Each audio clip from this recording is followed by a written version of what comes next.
the U.S. are taking on the Republic of Ireland. And they've played a number of times before, the U.S. and Ireland, but most recently, Ireland, they finished second in League B, Group Two of the UEFA Women's Nations League. They were with Slovenia, Turkey, and Greece. They fell 4-0 to Slovenia in match day 2 earlier this year, which ends up being their only loss of 2025.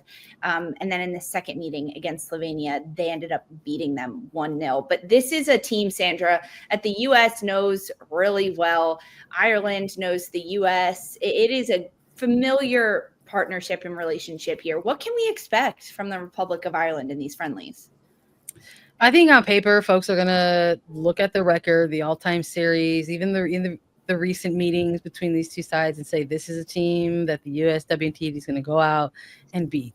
And sure, but that does not mean that it's going to be easy by any sense of the word. I think if you think back even to those most recent friendlies in 2023, those were difficult games. And I'm sure that the squad is thankful that a player like Katie McCabe is not on this roster right now, but that doesn't mean that there's not going to be some challenges. I mean, Lisa, we find ourselves speaking week in and week out constantly about Denise O'Sullivan and what she does for North Carolina Courage, and seeing her on this roster. She's absolutely going to be a factor in that middle third for Ireland, going up against the United States women's national team side that is also going to be maybe tinkering a bit with how their midfield looks as well.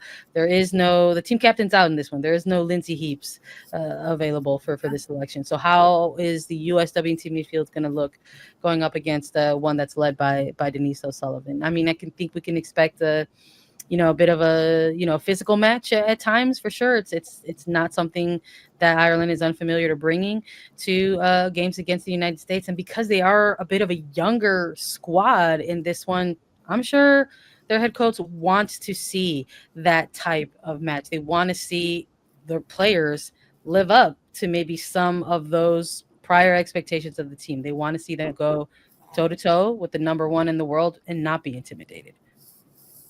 Jess, who are you watching for? Yeah. Ooh. Well, first and foremost, I'm going for, the NWSL players, obviously.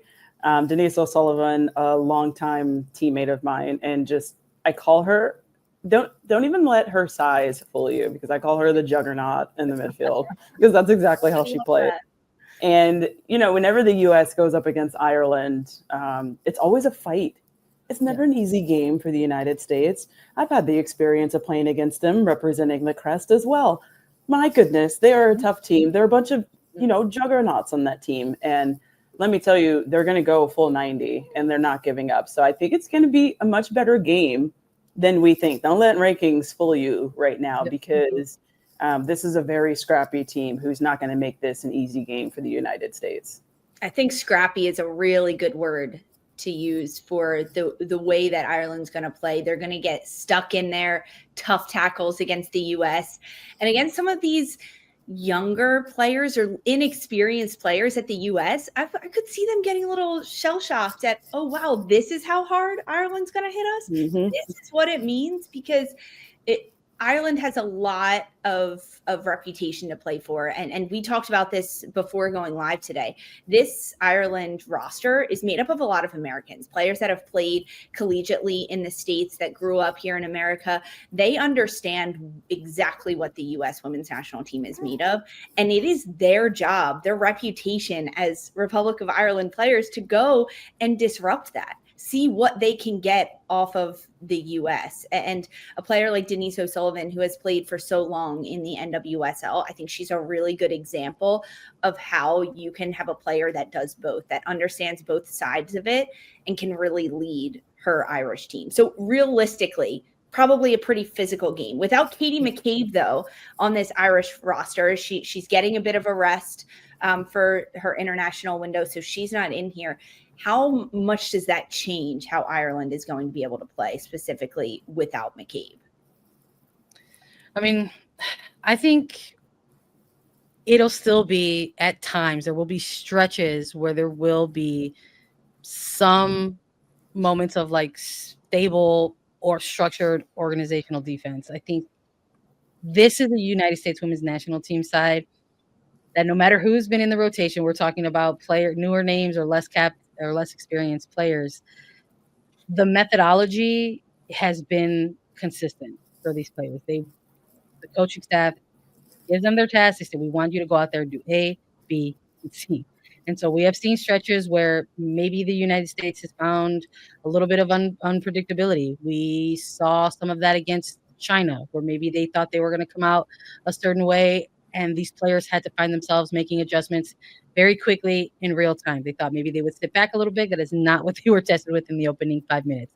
But they made those adjustments very, very quickly. I'm curious to see if Carla Ward and Ireland are going to do similar. Maybe they say, hey, they expect us to come out a certain way.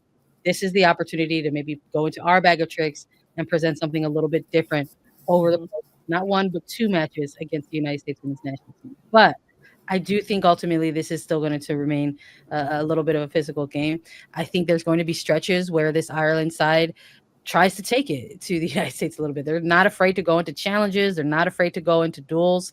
And maybe because of that, it will be difficult during stretches of, for the United States to not only win that momentum, but sustain that momentum going forward against Ireland. And then, I'm also really looking forward in terms of this Ireland squad to see Courtney Bronson again in net for Ireland. I think she does incredible stuff with Everton. She is often pretty unshakable, does not look nervous whenever she's in net representing Ireland. And so I won't be surprised if with some of those periods of adjustment for players on the national team who are still getting these moments of big game experiences where they're going to maybe feel some of that pressure by not maybe cracking one in the opening 10 minutes of a game because somebody like Courtney Barnes is such a stable presence in that game. If Ireland go out in either of these games and keep the United States off the board for 15 minutes, that's going to maybe lead to perhaps some frustrations on the other side for the United States. For the U.S., this is a chance for Emma Hayes to get more players opportunities, try out different rotations, see how those partnerships are growing. But for Ireland, this is a practice game because they have playoffs in October coming up in the fall of this year, UEFA Nations League playoff games. They'll play against Belgium in October. So for Ireland, they're going to use this game as a chance to try, I would imagine, sitting in a mid block, see how they can mitigate some of what the U.S. does, but they're not so deep, and then look to go a little quicker, get in behind the U.S., similarly to how Ireland could play against Belgium. This is a good practice for them going up against the number 1 team in the world in the FIFA rankings like the U.S. And for Hayes and the United States, it's a chance to continue to test themselves against different competition, see if they can try different things as well, individually and as a group. Oh, I'm so excited for these games against Ireland. Thursday is the first one. Don't worry. We will have a full recap on A3 right here on YouTube as soon as that match ends on Thursday night.